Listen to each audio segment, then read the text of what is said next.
UK is very well placed right now, currently under the present scenario in terms of the outreach that they are doing for students, and we will have a look into these elements as we go on in the in this webinar. Just a few points before we move ahead with the program. Just a few key facts about UK. I'm sure all of you must already know. UK, its capital is London. Popular cities: Manchester, Sheffield, Cardiff, Birmingham, Newcastle, Glasgow. Travel time is 9 hours by flight, direct, and the currency is pound sterling. Today's rate is 99.87. Talking about key opportunities in UK, this year has been extremely promising. For students who are looking for overseas education, UK has especially been very good because of its offering of post-study work visa. So from 2021 onwards, all students who are graduating after the summer of 21 will be able to be eligible for a 2-year post-study work visa, which means that after they graduate, they can extend their stay and work full-time in UK for 2 years. We will, of course, speak about the impact of COVID for students who are studying online and how is that impacting in our future slides as well. Please feel free to keep posting questions, and we will address them at the end of the program. UK has also implemented a new point-based system. I will be happy to send you a link for you to read up on.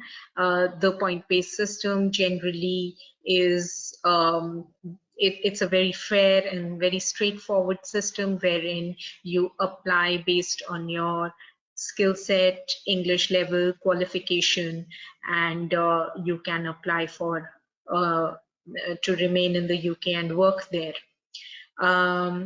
Another good thing about UK student visa is that especially targeted towards mature students who are married, their dependents can also get a visa. So the spouse and child can also get a visa, and they can travel with the main applicant, with the student, to UK, and you know, the spouse can work full-time as well. So working is allowed for spouse in UK. However, only spouses of students, postgraduate students, can work full-time. Undergraduate students, their spouses cannot work. So we will, of course, go through this as well. Another attractive thing about UK is that you can get a waiver on IELTS. So we do get a lot of applications where there is not enough time to take the IELTS test. And so based on your 12th scores, you can apply for a waiver of your IELTS grade. So students do not need to take the IELTS test based on your 12th score.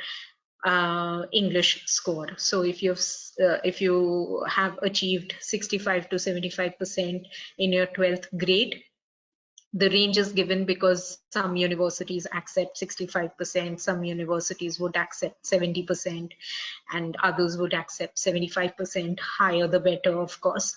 But there are universities that happy to give a waiver based on your 12th English score. CBSE and ICSE boards enjoy a little bit of a leeway compared to state boards. Then the beautiful thing about UK is that it has options for everyone. So, for example, we get a lot of students who have taken their 12th exams and have not scored well, fairly well, to even get admission in India. So there are lots of programs, foundation programs available for such students who can apply. Students who have taken their 11th exam and do not wish to take their 12th exam can also apply for these foundation programs. So you do not need to take your 12th exam at all, and you can get entry into a university at foundation year. So this is something for undergrad students to consider.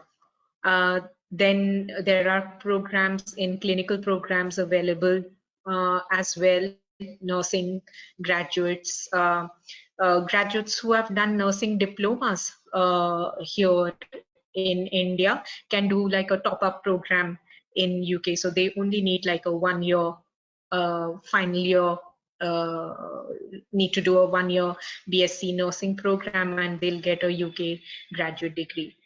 Then we also get a lot of students who have gap years, students who have left education and then want to come back into education. We can get them universities who are happy to take gap year students as well.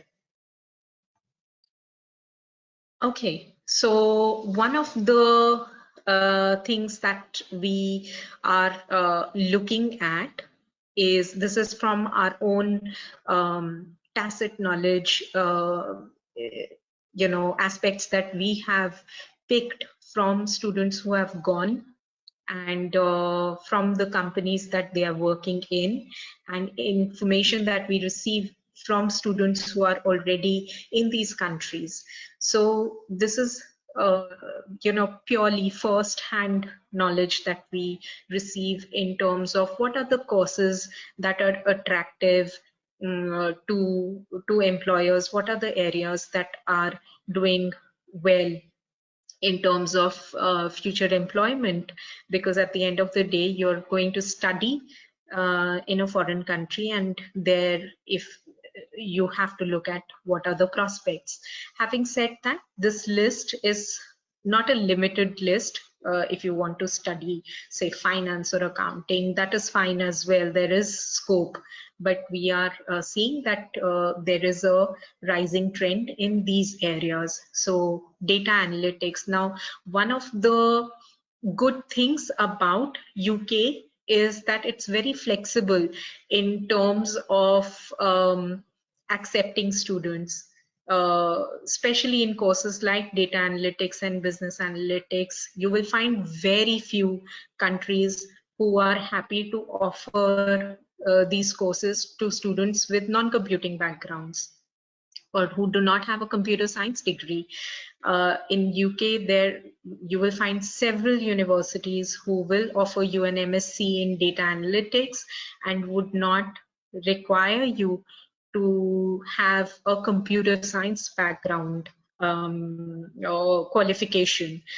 They will, of course, see that you understand the course because it's a highly analytical, mathematics-led, computing-led course. So, of course, you will require the tools for it, but they don't limit it to only students studying who have studied the computer science program. Another area that is picking up is renewable energy. And renewable energy, because Europe is leading the mandate in terms of reducing the global footprint. They have a defined target of reducing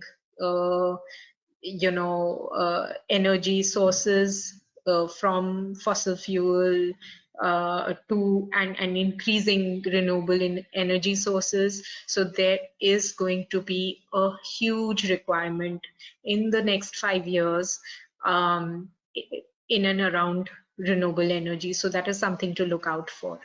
And within management, we have seen these three areas to be very popular and students doing very well in terms of employment. One is project management, the other is luxury brand management, and the third one is insurance and risk management. So these are the three areas that students we have seen are doing quite well. If there are any students who are interested in these areas, please feel free to write to me and I'll be happy to share a list of universities. Then we have a lot of students who are from social sciences background, and I feel that usually they get neglected, or there aren't very many options that are discussed for them. And I feel that there is massive potential in the UK for social sciences students as well. International relations, there are several universities that offer internships wherein students can go to lots of think tank companies who are influencer groups, so they can work in these places. And then of course refugee and migration studies, it's a big area, and students will be able to find employment not just in UK but all over Europe for students who are specialized in this area. Then nursing, as I spoke to you in the initial slide, is also a fantastic place course to do. UK is offering several options under the nursing preview, and of course sports science is big in UK, and anybody who's got a background in sports should look into sports science as their specialization. In terms of entry requirements for foundation, as we discussed, students who have scored less than 55% in their 12th grade can apply for foundation program. Students who have not passed their 12th grade can also apply for a foundation program. For undergrad programs, it is generally 55 to 65%. So a good university will generally require a 65%. Masters would also be 55 to 65% in their undergrad studies. For English level, you require an IELTS 6 band overall with a minimum of 5.5 in each band. Some universities for MBAs and masters would ask for a 6.5 band IELTS. So that is something that one has to look out for. The undergrad and the postgrad fees fee ranges I have given to you. It will just give you a broad idea of how much of an expense you are going to meet in terms of the cost of studying. Now, one thing to bear in mind is that UK undergrad course is 3 years long and postgrad course is only 1 year long. So you're saving at least 1 year in both qualifications. So if you compare it to any other country, they offer a 4-year undergrad and a 2-year postgrad. So if you're comparing it to any other country, you're saving on at least 1 year's living expense and tuition fee. So it kind of, for especially postgrad students, it cuts the expense to half. So that's considerable saving. And then on top of that, students also can get bursaries or scholarships from the university. Generally, majority of our students get between 1,000 to 3,000 scholarship or bursary from practically every university. And then there are a couple of universities that are offering up to 100% scholarships. But then, the profile has to be really exceptional.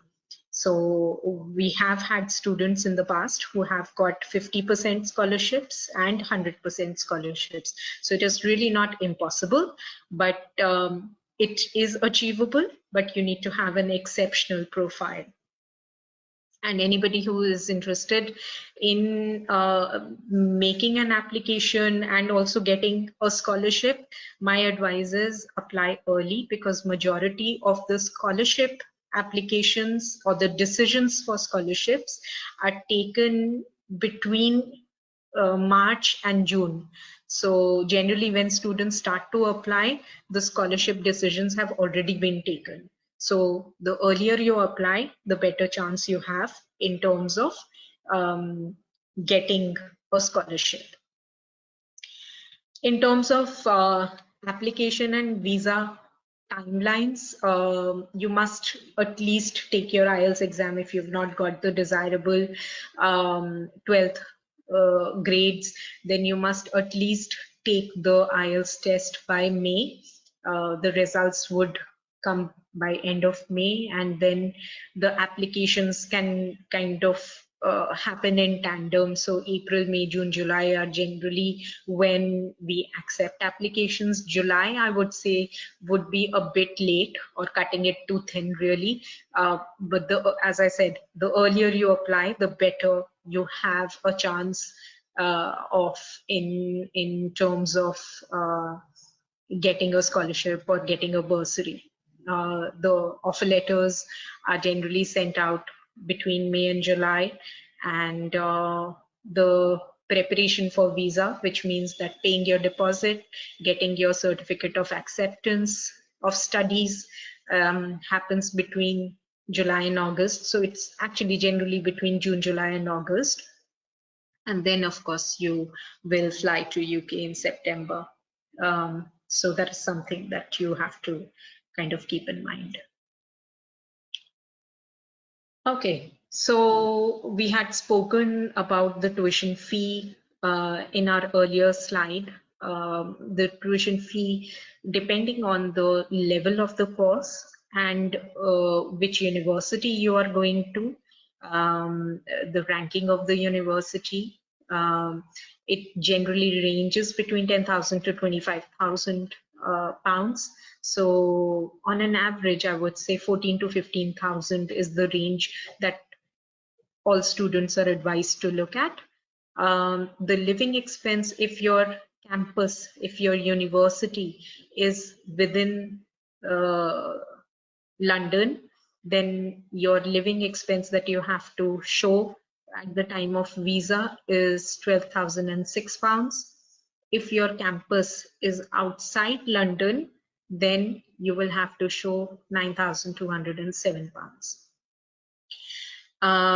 You must be wondering, what is this additional visa related expense? So when you go to the UK, you're covered fully by their National Health Service. So, even if you have a brain surgery, God forbid, I hope that never happens, but as long as you are in the UK, all your medical expenses, no matter how severe they are covered by the National Health Service. However, when we apply for the visa, we have to pay a fee to the National Health Service, which is 470 pounds. And this is for per year. So if it's a 2-year program, it will be 940 pounds. And then, of course, the visa application fee is there. Please do check whatever the current visa application fee would be at the time of application whenever you apply. In terms of funding, you can show very limited, there are very limited resources that you can show in terms of your source of funds. The first area is self-funded students who can show that they have the funds in their own account or in their parents' account only. These are the only two accounts that are allowed by the UK Border Agency. So you have to show the money either in your account or in your parents' account, or it can be a combination of these two as well.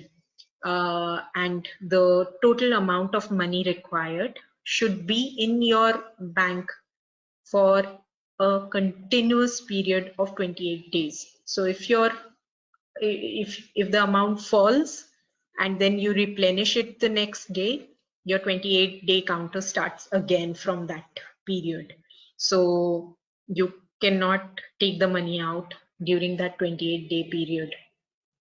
That is one way to fund your education or show that you have enough funds for your education. The second way is education loan. So the education loan must be from a bank or a financial institution approved by the UKBA. If it isn't, there are lots of education loan providers that are there who are approved. Then there are several that aren't. So you can have the money in your account for 28 days, and that can also work. So that is, however, it is better if you have an education loan from a bank or financial institution that has been approved by the UK Border Agency. And then if you have achieved any scholarships, that is also another way of showing that you have enough funds to cover the cost of your study. You can show a combination of all these three as well. So suppose you have, your total expense is about 25 lakhs. You're getting an education loan of 10 lakhs.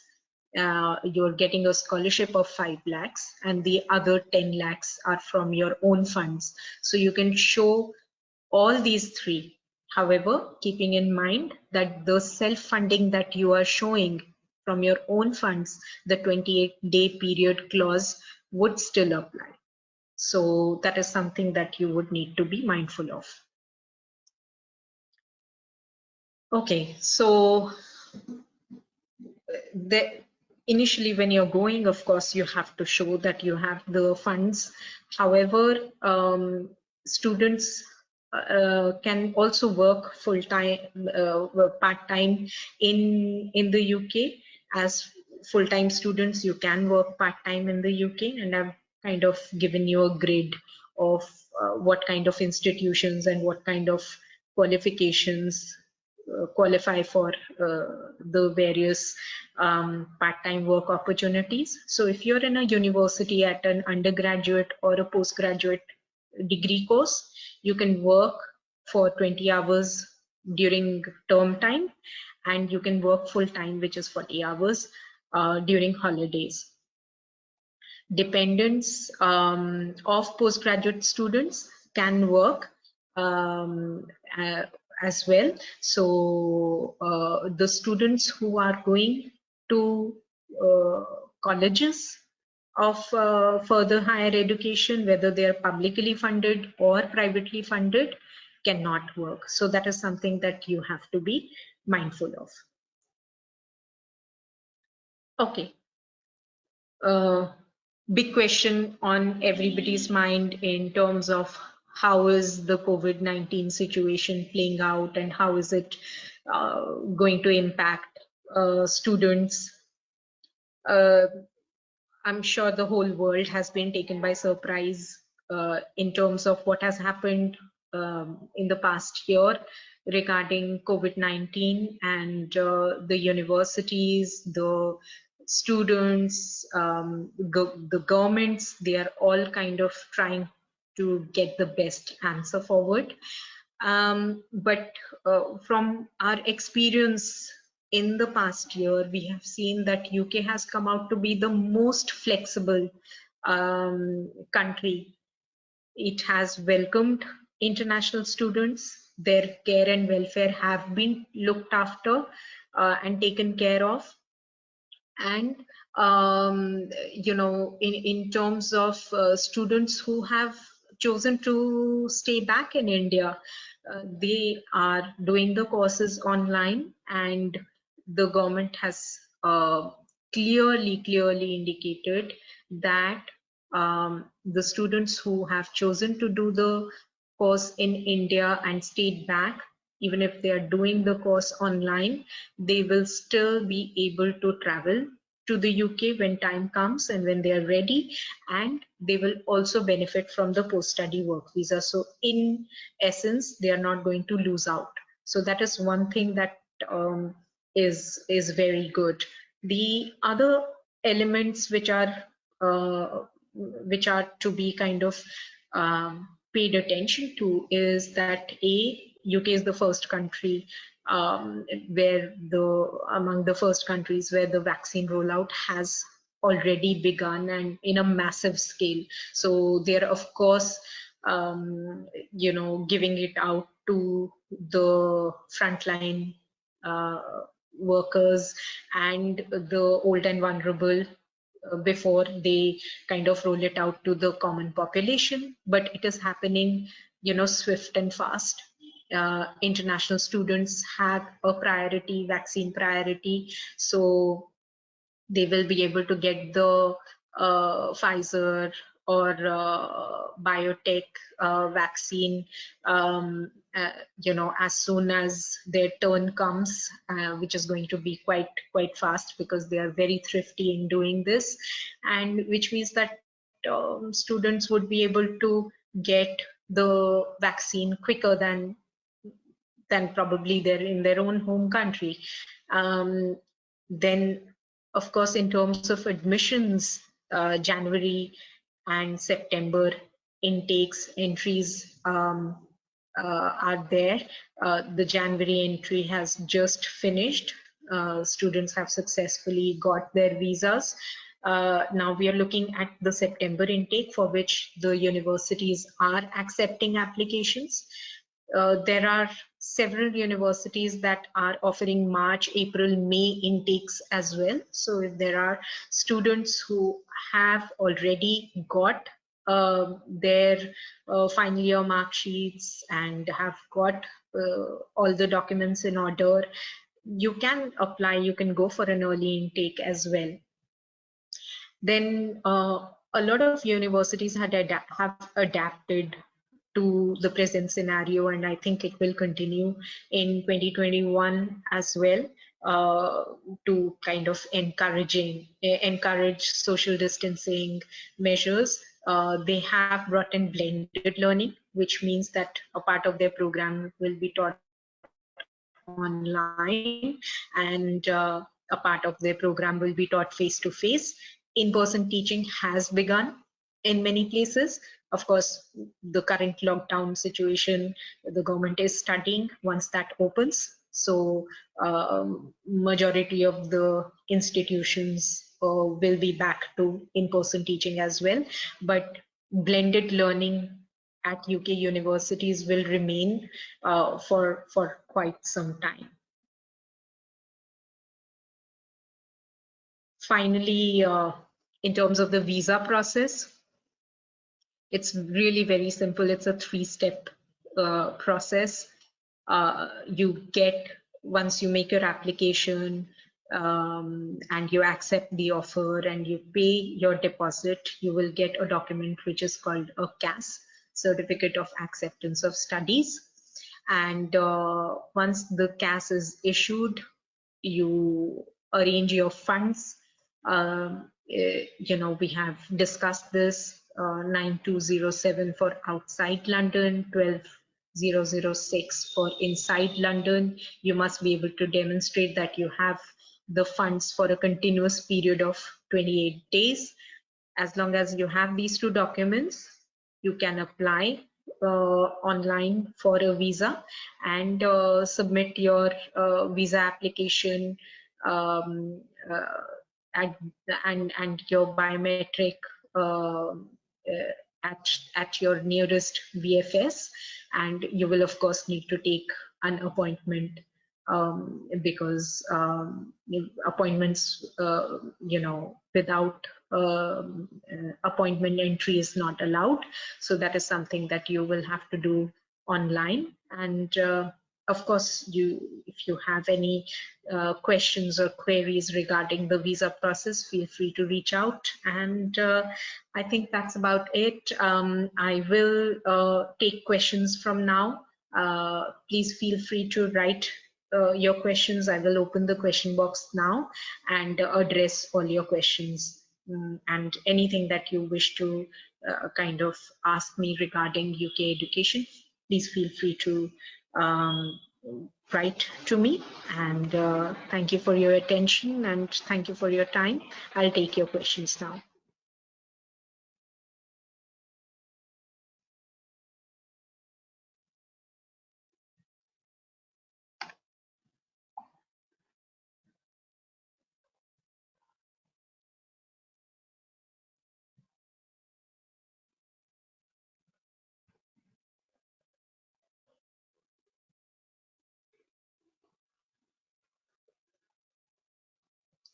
Okay, so I'll start from the very start.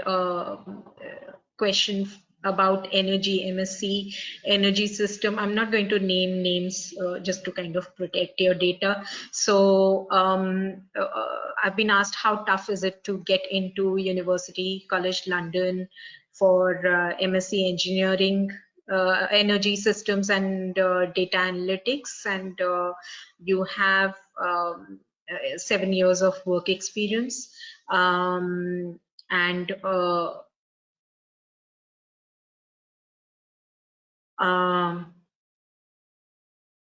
you have said that you have completed graduation in 2019 with first division in BCom.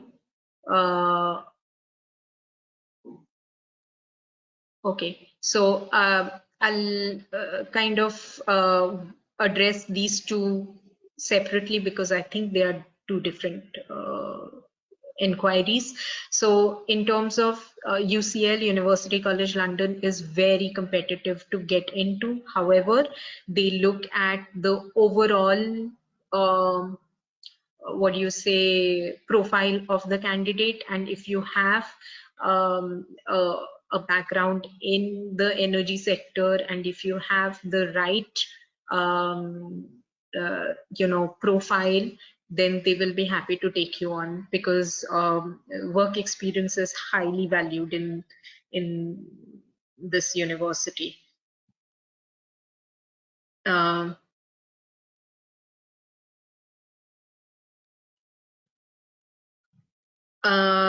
You have completed your graduation in BCom. You want to apply for international MBA. Yes, there are several universities available in the UK, and you can apply for an IMBA. No problem at all.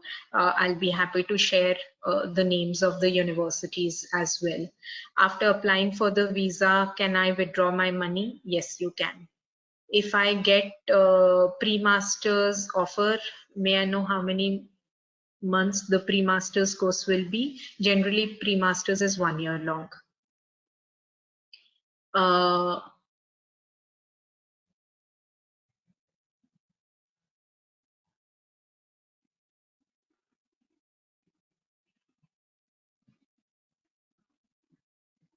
Okay, then I've been asked, can you come again with the slide on part-time and full-time work? Please, can you explain the point on show money where we can show all your funding together? Please clarify it again. Thanks a lot.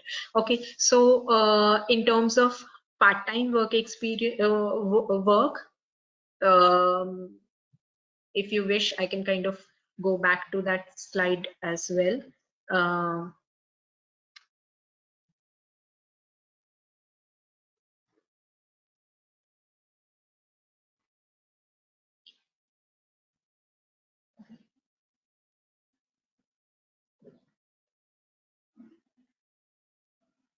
Okay, so that's the slide for part-time work experience. If you wish to kind of have a look, generally students who are going to universities on a postgraduate and undergraduate program can get an opportunity to work for 20 hours during term time and 40 hours during holidays. So, and if you look at the bottom of the page as well, you will see an average range of wage, which is between £6.40 to £9 an hour. So that's the average that you can earn during this part-time work. And dependents can work full-time. So if you've got a spouse who's traveling with you, they can work full-time. And in terms of funding your education, you require your tuition fee minus any deposit that you have paid plus living expense.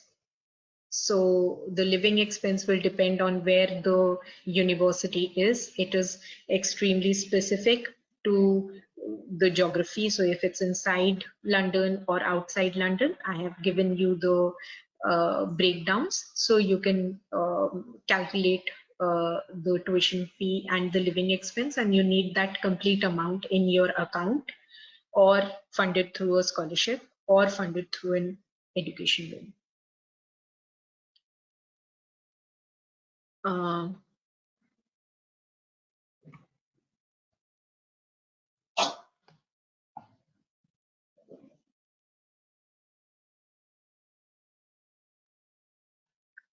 Okay. I have a question regarding normal IELTS or UKVI IELTS. We advise students always to take the UKVI IELTS because of one simple reason. Majority of the universities do offer a pre-sessional course in English for students who do not have or who have not achieved a desirable IELTS. And many universities offer this course for free as well. You know, if it's like just a couple of weeks, but students are not able to take advantage of that pre-sessional course because they have not taken UKVIILs. To successfully get a pre-sessional course in English, if you've not achieved the desirable IELTS, then you require to take the UKVI IELTS. So UKVI IELTS is what we recommend. It is a bit more expensive than the normal IELTS, but you know, we advise students to take the UKVI IELTS if they are at all taking the test. Otherwise, if you can get you know, if you've achieved the 12th marks in 12th English, then we can get you a waiver as well. Then we've been asked, the interview will ask some question, why did you choose UK and why did you choose, how can we explain this? Yeah, so majority of the students, this is what we kind of, when you apply to a university, the university will also do a credibility check before giving you a CAS. A credibility check is an interview where you have to explain why have you chosen UK and why not any other country, or why not India. And this is the most common place where students get stuck, and the most common answer that everybody gives is because UK has the best education system in the world. So the easiest way to get around it is to study why exactly you want to go to UK and no other country. So things that I have explained to you, if you're going for a PG course, then tell them that it's a 1 year long course, so I can get back into my work, you know, get back into employment quicker. It is because it's 1 year long course, it's cheaper to do compared to any other country. It's an English speaking country. Practically it is good because it's only a 9-hour travel time to UK. So these are practical elements that, you know, when you choose a university in India as well, you would choose it based on how long will it take for me to travel over there, you know, whether they are giving me the right kind of courses or not, and also will I have like a good environment where I can meet people who are like-minded. So these are things that you can pick up from. So you can talk about how diverse UK is, and that the universities are taking students from all over the world. You can study an MBA over here in India as well, but if you study in UK, you will be studying along with people from 40 different nationalities. So you will get a more well-rounded approach. So make your answer more personalized, well-researched, and make it more practical rather than giving very generic and general answers.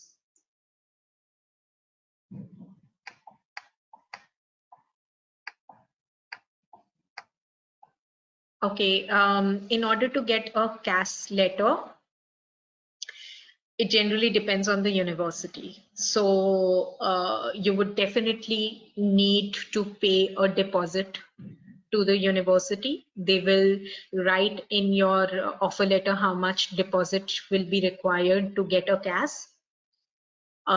You will also be required to show source of funds or your funds, so your bank statements showing that you have enough funds uh, to fund your education and living expense, your tuition fee and living expense will be there. And then in terms of your relationship to your sponsor, so suppose your parents are sponsoring you or showing their funds for your education, you will need to prove relationship. That will be in the form of passport, Aadhaar card, PAN card, and birth certificate. Birth certificate must have your name and must be in English. If it is not in English, then you have to get it officially translated. So basically these would be the documents that you would require to submit to the university for a CAS letter. But then various universities have their own requirements. They may ask to take a credibility test, which means an interview like a visa interview. And some universities may not ask for source of funds. So it really depends on the universities. Then you have a question regarding 6 years of experience accepted for doing masters in UK. Yes, of course, you can do masters in UK with 6 years of work experience. However, if your question is based that a student who does not have an undergrad qualification and has 6 years of work experience instead, that will be kind of looked at on a case-to-case basis.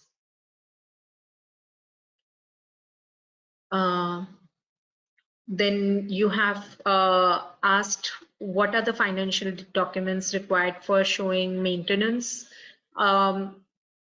Your bank statement, bank balance certificate from the bank, or if you're getting an education loan, then you would require an education loan sanction letter with the terms and conditions. So then if a person has 79 out of 100 in 12th board, can he get IELTS waiver? Yes, he can. If he's from CBSE or ICSE board, it has to be discussed. If you know, he's from a state board. Generally, majority of the universities do not have an application fee. If some have, it ranges between 40 to 90 pounds. So, you know, that is something that you would have to kind of look at the time of application. If we take appointment at VFS, what documents we have to submit, and do they take any charge? Yes, VFS has their own small fee. You can go to the VFS website to check out what their fee range is, but it's very nominal. It's about 1,100-1,200 rupees for their handling charges, and then they've got extra charges for their services, which are explained to you at the time of application. But it's not an astronomical charge. When you go to the VFS, generally you don't need to take any documents because you've already uploaded it at the time, but we advise the students to take all the documents. So you'll need to take all your academic documents, original, your passport, your bank statements, and any other sponsor documents that you have with you. Take the originals with you, and but if you've already uploaded it, that would not be necessary, but definitely your passport will be required.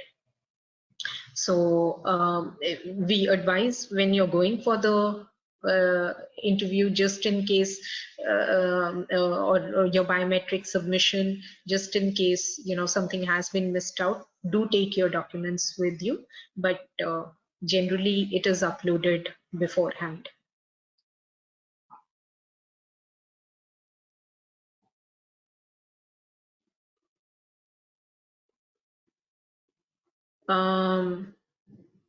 Masters is for 1 year, and you will get a 2-year work permit. So generally a master's ranges between 1 and 2 years. So there are certain masters which have like a placement year as well. So you study 1 year and you work for 1 year. So 2 years masters, that will also have 2-year post-study work visa. And if you do a 1-year masters, that will also have a 2-year post-study work visa.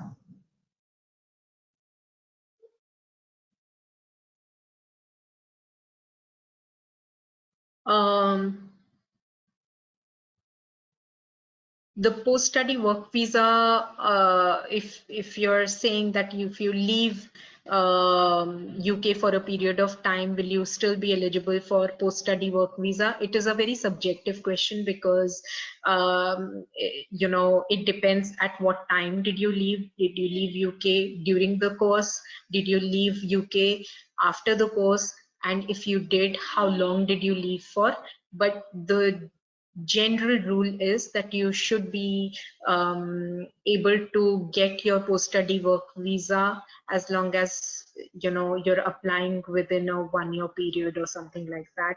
It has still not been kind of put into paper and pen, but generally and it's flexible depending on the current COVID situation. So that is something that you would have to kind of look into after you graduate from your course. Okay, in some universities, you have seen an international placement year. This is something that I kind of briefly discussed. What happens is that a lot of courses have a placement year, or they have like an international placement wherein they have tie-ups with various institutions or companies where students can go and work for a specific period of time. That it ranges anything between 4 weeks to 4 months. So that is what international placement is. And then you have a placement year wherein students can work like 1 full year under their study permit as a part of their course.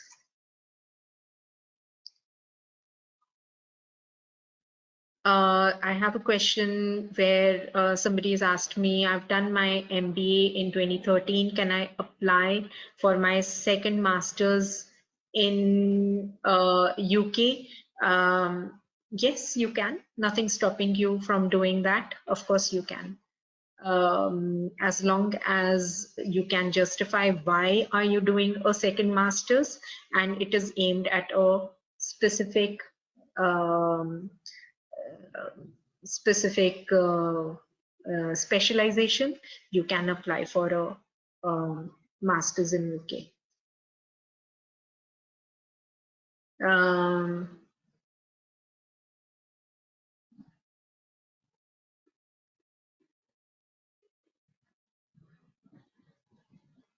Okay, I've been asked, can we go to UK by paying a quarter of the fee in UK in MBA? It will not be possible because now the students are being asked to pay 50% of their tuition fee upon enrollment at least, and then once you go to UK, you have to pay the remaining.